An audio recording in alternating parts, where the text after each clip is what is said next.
I'm sure this has already happened to you, doing a few stupid things with your microwave, heating up something and forgetting to remove the cutlery, microwaving a dish covered up in aluminum foil, or blowing up something filled with sauce. But today, we're going much further, because I found myself asking a pretty strange question. I'll admit it. What would happen if you put a human inside a microwave? To be honest, the idea came to me years ago while watching Kick-Ass. Obviously, I'm not going to climb into a machine like that myself, so instead, I'm going to call on our favorite test subject. Tell me, if I'm not mistaken, you like heat, right? How would you feel about taking part in a new experiment? Okay. Alright then, I'm going to have you step into this giant microwave we built just for you. It won't take long. I'll come get you in 10 minutes. The question now is, will he last those 10 minutes? Can he come out without any lasting damage? Does the human body behave like any other food once it's put in a microwave? Let's find out right away with today's big question, 10 minutes in a microwave. What's it like? Gustave has now been inside his custom-built microwave for 10 seconds, and so far, things seem fine. He's starting to experiment a new sensation, a very unusual kind of heat. And that makes sense because no one is used to being heated from the inside. When you take a hot shower or press up against a radiator, heat is transmitted gradually from the outside toward the inside of the body. It feels nice, but it's not very efficient at warming the body, at least not compared to a microwave. Microwaves work so well because they agitate the water molecules inside the body. More precisely, they make them flip back and forth billions of times per second. These devices create intense molecular agitation, and when molecules move and collide like that, the physical phenomenon produced is what we call heat. That's why the foods that heat best in a microwave are the ones with the most water, and that's perfect because Gustave is a very well hydrated food since his body is made up of about 60% water and his brain about 78%. This is going to hurt, but Gustave is very brave, so I'm sure he'll make it through the experiment. It's now been a full minute since Gustave has entered his spinning sauna, and I think he's starting to realize we've been messing with him. Poor guy, he doesn't look too good. Jokes aside, it's not too late to turn back. If we stop the experiment right now, Gustave has every chance of making it out alive. I'm hesitating to stop, and at the same time, he might get angry if I let him out. Let's play it safe. Sorry, Gustave. Under his skin, the temperature has already reached around 60 degrees Celsius or 140 degrees Fahrenheit. It's extremely painful, but not lethal. And there's proof of this. A very young girl once survived several dozen seconds inside a microwave where her father had locked her. At first, he tried to convince the authorities that he had accidentally burned her by spilling hot coffee on her, but her condition fooled no one. The injuries on her face were so severe that she had to undergo an ear amputation. It's truly a horrific case, and a reminder that this experiment is interesting only in fiction.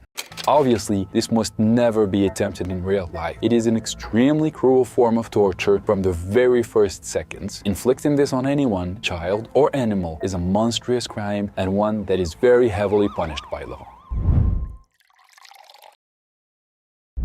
2 minutes in the microwave have now passed, and the temperature under Gustave's skin has reached 80 degrees Celsius or 176 degrees Fahrenheit. In other words, he is now suffering from extremely severe burns. At this point, you might think, should he already be dead? Well, no, because the good news is that microwaves don't heat more than about 1 centimeter beneath the surface of the skin. The bad news is that nerve endings are highly concentrated near the surface of the body, so Gustave is in excruciating pain, but he isn't burning deeply. His internal organs are only experiencing mild hypothermia. To give you a comparison, it's like putting a piece of meat that's too thick inside a microwave. The center stays slightly warm. If you're wondering why, remember that a microwave is exactly the same thing as visible light. It's also the same thing as radio waves or infrared radiation, with just one difference: wavelength. Put simply, very long waves like radio waves that can stretch for kilometers can pass right through us without heating us much. On the other hand, very short waves like infrared radiation, which are less than 3 millimeters long, can heat us intensely, but only at the surface. The perfect compromise is an intermediate-sized wave, a few centimeters long, partly penetrating, partly heating. That's what we call a microwave. The name of the appliance pretty much chose itself, didn't it? By the way, you can measure a microwave wavelength at home. Just spread grated cheese evenly across the plate, put it in the microwave, and after 1 minute, you'll see alternated melted and unmelted bands. Measure one band, and you've got your microwave wavelength. This is also a good way to see that microwave cooking isn't uniform, which is exactly why food spins inside the appliance. It helps distribute the radiation more evenly.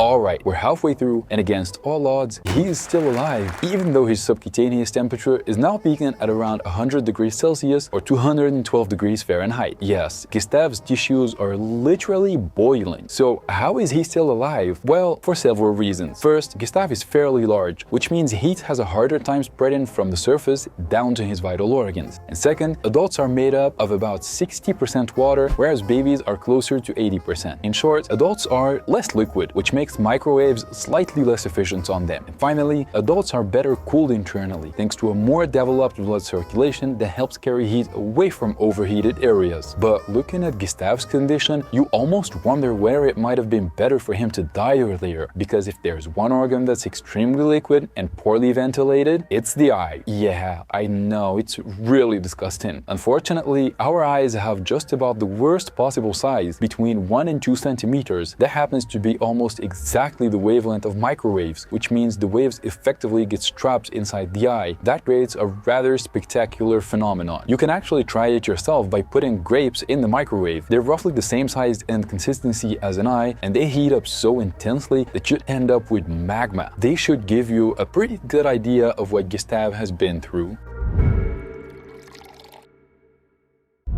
It's now been 9 minutes since Gustave was locked inside this running microwave, and I won't hide it from you, we're nearing the end of the experiment. A large part of his body is covered in third-degree burns, and his eyes are bulging. His vital organs were spared for a few extra minutes, but little by little, the heat is spreading throughout his entire body, as if he were in a frying pan. When heat is applied at the surface, it always ends up propagating inward. All of this is to say that, contrary to what one might think, Gustave is dying from plain old hypothermia, not from some kind of mysterious electromagnetic irradiation. I want to stress this point for people who are afraid of microwaves. They do not emit waves that are dangerous in and of themselves. The damage is caused purely by heat, and the food you cook in a microwave is not altered by the waves. There is really one genuine danger with microwaves: putting plastic containers inside them, because certain toxic compounds from plastic can migrate into food when heated. Keep in mind that microwaves are not carcinogenic. Now, to be clear, there are waves that are inherently dangerous, such as X-rays or gamma rays, for example. That's why medical imaging should not be overused. Those dangerous waves are known as ionizing, which is absolutely not the case with microwaves. And some scientists are so confident of this that they're even be willing, believe it or not, to heat their homes using microwave. According to them, it's actually quite comfortable, and it all depends on the power of the wave. That said, in the past, some scientists were convinced that their invention were harmless, and things did not always end well. Oh look, Gustave is gone. Rest in peace, dear test subject. He has now passed away after just under 10 minutes of exposure. And for those who are wondering, no, his internal organs, like his brain, did not build up enough pressure to explode. Obviously, we had to speculate a bit about how long an adult could survive inside a microwave, since, thankfully, there isn't much experimental data on the subject. Experts estimate it would be somewhere between 8 and 12 minutes, depending on the person's size and the power of the appliance. Of course, today we ventured into the absurd. Unlike videos where Gustave only ate vegetables, had Tourette's syndrome, or was struck by lightning, the microwave scenario is quite simply impossible to reproduce in real life, and that's a good thing.